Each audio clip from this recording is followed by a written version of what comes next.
Mi nombre era Eduardo Santibáñez, y si están escuchando esto, significa que alguien encontró esta carta en lo que queda de mi cuerpo. No tengo mucho tiempo.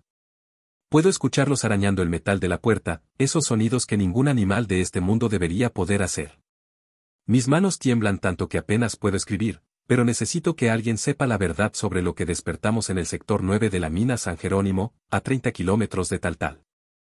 Éramos 8 mineros cuando bajamos hace 3 días. Ahora solo quedo yo, escondido en este depósito de herramientas, con una linterna que parpadea y una puerta que no sé cuánto tiempo más va a resistir. Los otros. Dios mío, los otros, todavía puedo escuchar sus gritos retumbando en estos túneles malditos. Pero lo peor no son los gritos. Lo peor es cuando se callan de repente, y después escuchas sus voces llamándote desde la oscuridad, pidiéndote que salgas, que todo está bien. Pero yo vi lo que les hicieron. Vi cómo esas cosas los arrastraban hacia las sombras.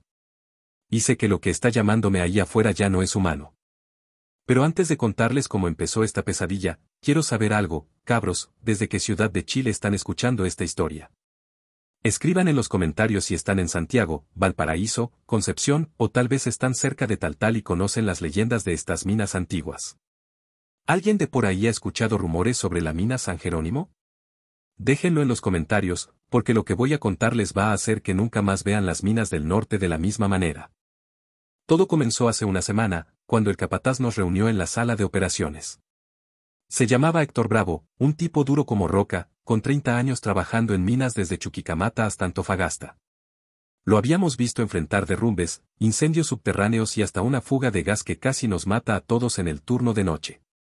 Pero esa mañana, cuando nos mostró los planos antiguos que había encontrado en los archivos de la compañía, vi algo en sus ojos que nunca había visto antes, ambición mezclada con algo que se parecía peligrosamente al miedo. Los planos eran de 1943, amarillentos y manchados de humedad, con tinta que apenas se podía leer. Mostraban un sector completo de la mina que supuestamente había sido sellado durante la Segunda Guerra Mundial. El sector 9. Según los documentos, había una veta de cobre de alta ley que nunca se había explotado completamente. Los números en esos papeles viejos hablaban de concentraciones de mineral que harían de cualquier minero un hombre rico. Héctor había hecho los cálculos, si esas cifras eran correctas, podríamos sacar suficiente mineral en 3 meses como para retirarnos todos. Es raro, sí, admitió Héctor cuando Jorge Maldonado, nuestro perforista más viejo, preguntó por qué nadie había vuelto a abrir ese sector en 80 años. Pero ustedes saben cómo son estas compañías antiguas. Cerraban sectores por cualquier huevada, un poco de agua, gas, o simplemente porque se les acababa el presupuesto. Los archivos dicen que hubo un accidente, murieron 3 tipos, y la compañía prefirió sellar todo en vez de investigar. Era otra época, cabros. No había leyes de seguridad como ahora. Debimos haberle hecho caso a Jorge cuando dijo que algo no cuadraba. Debimos haberle preguntado a Héctor por qué, si ese sector era tan prometedor, la compañía actual no lo había reabierto en todos estos años.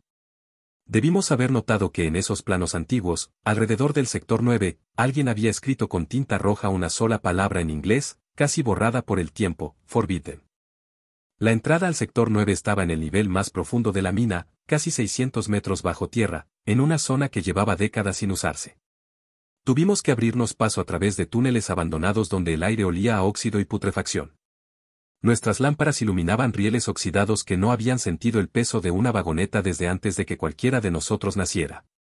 Las paredes goteaban agua que formaba charcos negros en el suelo, y el eco de nuestras pisadas sonaba extrañamente apagado, como si la roca misma estuviera absorbiendo el sonido. Fue Miguel Retamal, el más joven de la cuadrilla, quien vio el muro primero. Su linterna barrió el túnel y se detuvo en una pared de concreto que bloqueaba completamente el pasaje. No era como los sellos normales que habíamos visto en otras minas. Este era diferente. El concreto tenía casi medio metro de espesor, reforzado con barras de acero que asomaban por los bordes como costillas de algún animal gigante. Alguien había querido asegurarse de que lo que fuera que estuviera del otro lado nunca, jamás, pudiera salir. La conchetumadre, soltó Roberto Sepúlveda, nuestro operador de maquinaria.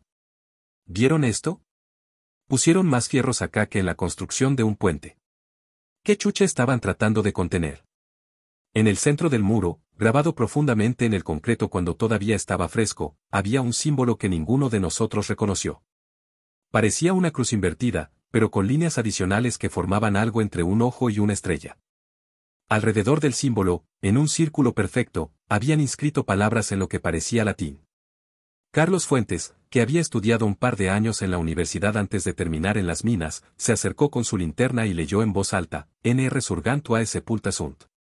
Su voz retumbó en el túnel, y por un momento todos nos quedamos en silencio. Es latín, dijo Carlos, pasándose una mano por la cara sudorosa. Significa algo así como, que no resurja lo que ha sido enterrado, punto. Héctor se rió, pero fue una risa forzada, incómoda. Puras leceras, dijo, aunque no sonó muy convencido. Los viejos mineros eran bien supersticiosos, ya saben. Siempre con sus historias de fantasmas y huevadas. Seguro algún compadre fanático religioso le dio con poner esto para asustar a los cabros. Pero había algo más. Mientras Roberto preparaba el martillo neumático para empezar a romper el concreto, noté que en el suelo, justo frente al muro, había manchas oscuras en la roca. Al principio pensé que era óxido o lodo seco, pero cuando me agaché para verlas mejor, me di cuenta de que eran demasiado oscuras, demasiado orgánicas. Pasé los dedos por una de ellas y olí. El olor me golpeó como un puñetazo, sangre vieja, mezclada con algo dulzón y nauseabundo. Como cuando dejas carne pudriéndose al sol durante semanas. Beón, aquí pasó algo feo, le dije a Jorge, mostrándole mis dedos manchados. Él se inclinó, olió, y su cara se puso pálida bajo la luz de las lámparas. Jorge había trabajado en minas desde los 17 años. Había visto accidentes horribles, derrumbes que dejaban a los mineros aplastados como insectos, explosiones que convertían a hombres en cenizas. Pero en ese momento, mirando esas manchas viejas en el piso, vi algo en sus ojos que nunca había visto, terror puro. Eduardo, me dijo en voz baja, agarrándome del brazo. Yo conozco las historias de esta mina. Mi abuelo trabajó acá en los 40. Antes de morir, me contó cosas que juraba que había visto. Dijo que en el 43, una cuadrilla completa desapareció en estos niveles profundos. 15 hombres entraron para el turno de noche. Solo salieron 3, y salieron corriendo, gritando que había demonios en la oscuridad. Nadie les creyó. La compañía dijo que había sido gas metano, que habían tenido alucinaciones. Una semana después, los 3 aparecieron muertos. Suicidios, dijeron. Pero mi abuelo vio los cuerpos antes de que los enterraran. Dijo que tenían marcas en todo el cuerpo, como si algo los hubiera estado mordiendo desde adentro. Le iba a decir a Jorge que paráramos todo, que subiéramos y le contáramos a Héctor lo que acababa de contarme, pero en ese momento Roberto encendió el martillo neumático. El ruido era ensordecedor en el espacio confinado del túnel, rebotando en las paredes de roca hasta que sentías que tu cerebro vibraba dentro de tu cráneo. Polvo de concreto llenó el aire, haciéndonos toser y taparnos la boca con los pañuelos. Roberto trabajaba con la concentración de un cirujano, apuntando el martillo a las grietas en el concreto, ampliándolas poco a poco. Llevaba unos 10 minutos cuando pasó algo extraño. El martillo penetró más profundo de lo esperado, atravesando el concreto como si del otro lado hubiera un espacio vacío. Roberto lo apagó inmediatamente. En el silencio que siguió, todos escuchamos algo que nos heló la sangre, un sonido como de aire escapando, un silbido largo y bajo que venía del agujero que Roberto acababa de hacer. Pero no era solo aire. Era un olor. Dios mío, ese olor. Imagínense el peor olor que han sentido en su vida y multiplíquenlo por 1000. Era como abrir una tumba que llevaba cerrada un siglo, como el aliento de algo que ha estado masticando carne podrida durante décadas. Era tan fuerte que Miguel se volteó y vomitó contra la pared, y Carlos tuvo que sentarse porque le dieron arcadas tan violentas que pensó que se iba a desmayar. «¿Qué chucha es esa peste?», dijo Héctor, tapándose la nariz con su pañuelo. «Debe ser un bolsón de gas sulfídrico o alguna huevada así. Párense todos contra la pared, dejen que se ventile». Pero no era gas sulfídrico. Yo había trabajado el tiempo suficiente en minas como para conocer ese olor. Esto era diferente. Esto era orgánico, vivo de alguna manera que no podía explicar. Y mientras esperábamos que el olor se disipara, empecé a notar algo más, un sonido muy bajo, casi en el límite de lo audible, como un zumbido o un canto que venía desde el otro lado del muro. No era el viento. No era la roca asentándose. Era algo que sonaba casi, deliberado. «¿Escuchan eso?», susurró Miguel, con los ojos muy abiertos. «Ese sonido, ¿qué mierda es eso?». Todos nos quedamos quietos, conteniendo la respiración. Sí. Ahí estaba. Un zumbido rítmico, como voces cantando muy lejos, o como el sonido que hace el viento cuando pasa a través de huesos huecos. Se elevaba y caía en oleadas, y había algo en su ritmo que te hacía sentir incómodo, como si tu cerebro reconociera un patrón que no debería existir. Son solo las tuberías viejas, dijo Héctor, pero su voz tembló ligeramente. O corrientes de aire en los túneles abandonados. Pasa todo el tiempo en minas antiguas. No sean maricas. Jorge me miró, y en sus ojos vi la pregunta que ninguno de los dos se atrevía a hacer en voz alta: ¿qué clase de corrientes de aire suenan como voces humanas? Pero ya era demasiado tarde. Héctor le hizo una seña a Roberto para que continuara. El martillo neumático rugió de nuevo, y durante los siguientes 40 minutos, lo único que pudimos escuchar fue el estruendo del concreto rompiéndose. Cuando finalmente logramos abrir un boquete lo suficientemente grande como para que un hombre pasara, nos quedamos todos mirando hacia la oscuridad del otro lado. Nuestras lámparas apenas penetraban unos metros en esa negrura, pero lo que pudimos ver fue suficiente para que más de uno considerara dar media vuelta. El túnel del sector 9 era enorme, mucho más grande de lo que mostraban los planos. El techo se arqueaba a unos 10 metros de altura, sostenido por vigas de madera tan viejas que parecían petrificadas. Las paredes no eran de roca natural, habían sido talladas con herramientas, pero no de manera ordenada. Era como si quienquiera que hubiera excavado este lugar lo hubiera hecho con urgencia desesperada, o con locura. La puta madre, murmuró Roberto. Esto no se parece a ningún túnel minero que haya visto. ¿Qué mierda estaban excavando acá? Las paredes estaban cubiertas de marcas. No eran vetas de mineral ni formaciones naturales de la roca. Eran símbolos, tallados profundamente en la piedra por manos humanas. Algunos parecían palabras en idiomas que no reconocía. Otros eran dibujos de cosas que no quería reconocer. Héctor fue el primero en atravesar el boquete. Siempre tenía que ser el primero, el más machito, el que no le tenía miedo a nada. Lo seguimos uno por uno, arrastrando nuestro equipo a través del agujero irregular en el concreto. El aire del otro lado era diferente, más frío, más denso, y con ese olor a putrefacción que ahora reconocía como el olor dominante de este lugar maldito. Nuestras lámparas revelaron más detalles mientras avanzábamos. El piso del túnel estaba cubierto de una capa de polvo tan gruesa que nuestras botas se hundían centímetros con cada paso. Era polvo antiguo, no perturbado durante décadas, excepto por huellas. Dios mío, las huellas. No eran huellas de botas. Eran marcas como de garras, cientos de ellas, entrecruzándose en patrones caóticos por todo el piso. Algunas parecían humanas, pero alargadas, con dedos que terminaban en puntos que habían arañado la roca. Otras eran definitivamente de algo más, grandes, con 6 o 7 dedos, arrastrándose en direcciones que no tenían sentido.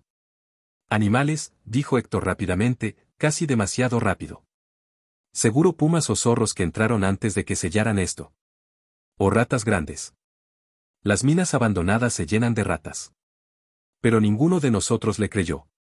Carlos, que había estudiado biología antes de abandonar la universidad, se arrodilló junto a una de las huellas más grandes e iluminó los detalles con su linterna. Héctor, ningún animal de Chile deja huellas así. Esta cosa, lo que sea que hizo esta marca, tendría que haber pesado al menos 100 kilos, y mira la forma de estos dedos. Están articulados como dedos humanos, pero mira el largo, Beón. Tienen como 30 centímetros cada uno. Seguimos avanzando porque, ¿qué más podíamos hacer? Ya habíamos llegado hasta acá, habíamos roto el sello, habíamos invertido tiempo y esfuerzo. Esa es la cosa de la codicia, una vez que le abres la puerta, ella te empuja por la espalda y no te deja retroceder. Los números de esa veta de cobre brillaban en nuestras mentes como anzuelos dorados, tirando de nosotros hacia adelante a pesar de todo el miedo que sentíamos. Habíamos avanzado tal vez 50 metros cuando encontramos la primera cámara. El túnel se abría súbitamente en un espacio enorme, una caverna que debió haber tomado años excavar. Nuestras lámparas apenas alcanzaban a iluminar el techo, que debía estar a unos 20 metros de altura. Pero lo que nos dejó helados no fue el tamaño de la cámara. Fueron las jaulas. Había docenas de ellas, tal vez cientos, construidas con barras de hierro gruesas como tu brazo, dispuestas en filas ordenadas por toda la caverna. La mayoría estaban vacías, con las puertas abiertas y retorcidas, como si algo increíblemente fuerte las hubiera arrancado desde adentro. Pero algunas todavía contenían restos. Esqueletos humanos encadenados a las paredes de las jaulas, las calaveras inclinadas en ángulos imposibles, las costillas rotas y esparcidas. La concha de tu madre, susurró Roberto, y su voz sonó pequeña y perdida en ese espacio enorme. ¿Qué mierda es esto? ¿Qué mierda estaban haciendo acá? Miguel se acercó a una de las jaulas, la luz de su lámpara temblando en su mano. Tienen nombres, dijo, y su voz se quebró. Miren, acá en las placas de metal. Tienen nombres y fechas. Este dice, Juan Morales, 15 de marzo de 1943. Y este otro, Pedro Sánchez, 20 de marzo de 1943. Todos son de marzo del 43. Esos eran los 15 mineros. Los que supuestamente habían desaparecido. No habían desaparecido en absoluto. Los habían encerrado acá, en estas jaulas, como animales. ¿Pero por qué? ¿Quién hace algo así? ¿Y qué les pasó que justificara este tipo de prisión? La respuesta estaba en las paredes de la caverna. Cuando Roberto giró su linterna de alta potencia hacia arriba, todos vimos simultáneamente lo que estaba tallado en la roca, una narración completa en español, inglés y lo que parecía latín, cincelada con urgencia desesperada en la piedra. Las letras eran irregulares, algunas tan profundas que debieron haber tomado horas de trabajo frenético para completarse. Y mientras las leíamos, sentíamos como el frío se apoderaba de nuestros huesos. La inscripción contaba una historia de locura. En febrero de 1943, los mineros habían encontrado algo mientras excavaban en estos niveles profundos. No era mineral. Era una cámara sellada, más antigua que la misma mina, tal vez más antigua que el Imperio Español, tal vez más antigua que los incas. Dentro de esa cámara había figuras talladas en una roca negra que ninguno de ellos pudo identificar. Las figuras no representaban humanos ni animales conocidos. Eran algo intermedio, algo que causaba náuseas solo de mirarlo. Los mineros, siguiendo órdenes de la compañía, habían intentado extraer las figuras para venderlas como curiosidades arqueológicas. Gran error. El texto en la pared describía lo que pasó después con un detalle que era imposible de leer sin sentir que tu sangre se convertía en hielo. La primera noche después de romper el sello, comenzaron los sueños. Todos soñamos lo mismo, criaturas de brazos demasiado largos, arrastrándose desde lugares debajo de la roca donde nada debería poder vivir. Despertamos gritando. La segunda noche, 3 hombres no despertaron. Los encontramos en sus camas, con los ojos abiertos y negros como pozos, respirando pero sin responder. La tercera noche, comenzó la transformación. Los que habían tocado las figuras fueron los primeros. Su piel empezó a cambiar de color, volviéndose grisácea como piedra vieja. Sus manos comenzaron a alargarse, los dedos estirándose como ramas de árboles. Gritaban que algo estaba creciendo dentro de ellos, que podían sentirlo moviéndose debajo de su piel, reescribiendo sus huesos. Les suplicaban que los mataran, pero nadie se atrevía. No todavía. Para la quinta noche, ya no eran humanos. Habían dejado de hablar. Solo gruñían y arañaban las paredes. Sus ojos se habían vuelto completamente negros y se movían con una velocidad que ningún hombre debería tener. Atacaron a los guardias. Mataron a 4 antes de que pudiéramos encerrarlos en las jaulas. Pero seguían transformándose. Seguían cambiando. Y lo peor, seguían multiplicándose. Huevada, dijo Héctor, pero su voz no tenía convicción alguna. Esto es puro cuento. Alguien se pegó el show acá abajo, escribió estas leceras para asustar a la gente. Conche tu madre, de verdad se van a creer esta mierda. Pero yo estaba mirando las jaulas de nuevo. Las barras retorcidas. La fuerza necesaria para doblar metal de ese calibre no era humana. Y los esqueletos, ahora que los miraba más de cerca, algo estaba mal con ellos. Los huesos eran del tamaño correcto para humanos, pero la forma, los brazos eran demasiado largos, desproporcionados. Las calaveras tenían demasiadas cuencas oculares, como si durante la transformación les hubieran crecido ojos adicionales. Los dedos de las manos eran del largo de antebrazos humanos. El texto en la pared continuaba, decidimos sellarlos acá. No podíamos dejarlos subir a la superficie. No podíamos dejar que estas cosas llegaran a los pueblos. La compañía envió un equipo de construcción con concreto y acero. Construimos el muro en 2 días. Pusimos el símbolo de protección que el padre Ramírez nos dio, y rezamos. Matamos a los que todavía estaban en las primeras etapas de transformación. Era un acto de misericordia. Las cosas en las jaulas ya no eran nuestros amigos. Ya no eran nuestros hermanos. Eran otra cosa. Esperamos que el hambre los mate. Esperamos que el tiempo los borre. Pero si alguien alguna vez lee esto, no rompan el sello. Lo que duerme aquí no debe despertar. Si abren este lugar, que Dios tenga misericordia de sus almas. El silencio que siguió fue absoluto. Podíamos escuchar nuestras propias respiraciones, nuestros corazones latiendo como tambores en nuestros pechos. Y entonces, desde algún lugar profundo en los túneles detrás de nosotros, escuchamos un sonido que nos convirtió a todos en estatuas de miedo, pasos. No eran pasos normales.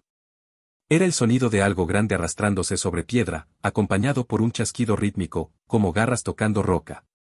Y se estaba acercando. «Corran», susurró Jorge. Y entonces todos corrimos. Corrimos como nunca habíamos corrido en nuestras vidas, nuestras lámparas rebotando caóticamente en las paredes del túnel, creando sombras danzantes que hacían que todo se viera como una pesadilla. Detrás de nosotros, el sonido de arrastre se hizo más fuerte, más rápido. Y entonces escuchamos los gritos. Miguel era el último en la fila.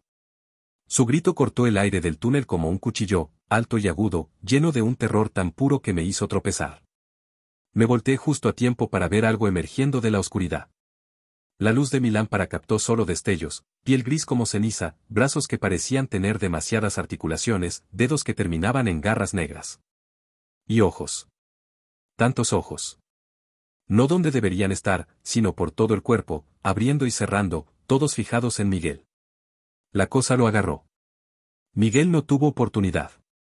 Fue como ver a un niño siendo agarrado por un gigante. La criatura lo levantó del suelo con una facilidad horrible y lo arrastró de vuelta hacia la oscuridad. Sus gritos duraron mucho más de lo que debieron. Los escuchamos hacerse más y más lejanos, hasta que finalmente se cortaron de manera abrupta, dejando solo un eco terrible. Seguimos corriendo. Carlos tropezó, cayó, y Roberto se detuvo para ayudarlo. Nunca debió haberse detenido. Algo salió de un túnel lateral, algo que se movía como araña pero tenía forma vagamente humana, y se llevó a ambos. Sus gritos se mezclaron en una sinfonía de agonía que todavía escucho cuando cierro los ojos. Héctor, Jorge y yo llegamos al boquete en el muro de concreto. Nos arrastramos a través de él como animales enloquecidos, cortándonos en los bordes filosos del concreto roto. Jorge fue el último en pasar. Casi lo logra. Casi. Algo lo agarró del pie justo cuando estaba a medio camino del agujero y lo jaló de vuelta.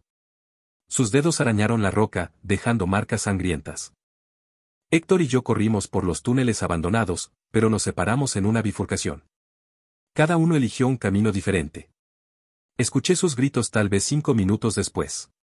Y entonces quedé solo. Me encerré en este depósito de herramientas hace 6 horas. He estado escribiendo esta carta con la única luz que me queda. Puedo escucharlos ahí afuera. Puedo escuchar sus voces imitando a mis compañeros, llamándome por mi nombre, diciéndome que todo está bien, que es seguro salir. Pero yo sé la verdad. La puerta acaba de crujir. El metal se está doblando. Ya vienen. Si encuentran esta carta, si encuentran mi cuerpo, sellen este lugar de nuevo. Usen más concreto. Más acero. Quemen todo si es necesario. Lo que vive en estas profundidades no es de este mundo. No debería existir. Y sobre todo, que nadie, nunca, vuelva a abrir el sector 9. El pasador acaba de romperse. Puedo ver dedos grises deslizándose por debajo de la puerta. Dedos que son demasiado largos. Demasiados dedos. Y están empujando. La puerta se está abriendo. Si están escuchando esto desde algún lugar seguro de Chile, cuéntenles a otros sobre lo que pasó acá en Taltal. No dejen que olviden. No dejen que alguien más cometa nuestro error. Que Dios los proteja a todos. Porque ahí donde yo voy, Dios ya no puede alcanzarme. La puerta está abierta. Ya están aquí.